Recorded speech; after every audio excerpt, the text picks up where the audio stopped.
Don't second guess God. And once again, I'm speaking to myself. I mustn't try to second guess God just because I'm tired of how this world is going and the way it's going. It's not in my hands.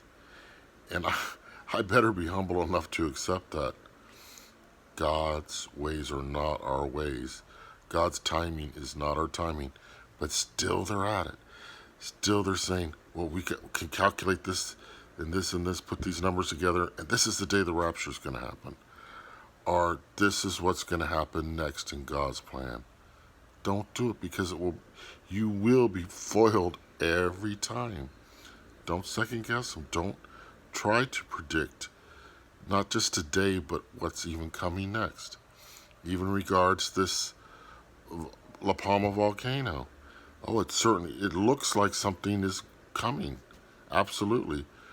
But I think a lot of people that are trying to say absolutely it's going to happen may get a big shock.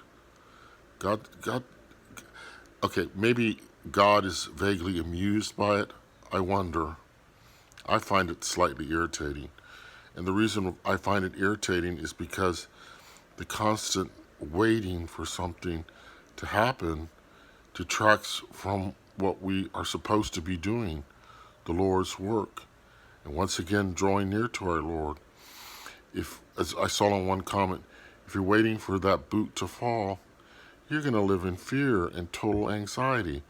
So I wish the channels would let up on this a little bit and start focusing on our relationship with Jesus Christ. I mean every single channel, every one of them. All this hyperness, that's what it is, hyperness.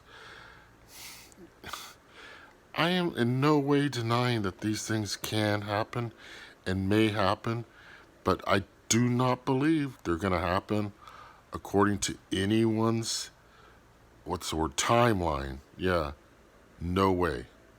That I'm certain of. And I think the more they set dates and the more they plan and the more they think, well, this is going to follow this and that's going to follow that, they're going to be let down and look like fools every time. Every time. Because God would not be amused. How could he be? We've got to let go. Let go. Give it to God. And in the meantime, take today. Take now. And make the most of it. Give it back to God. That's what we're called to do. This endless fretting and worrying and being on edge and waking up in the middle of the night thinking, boom, what's going to happen now? No, I wake up in the middle of the night with spiritual attacks. Yeah, I do that. But let go, people. Let go. Because if you keep expecting something, it's not going to happen when you think it's going to happen. It's going to happen when you least expect it to happen. Every time. Every time. Give it to God. Get close to God. Serve God today, now. It's all we have. Everything else is absolutely futile. And if you want to continue going to those channels and being all tense and hyper, go ahead. I really am done with it.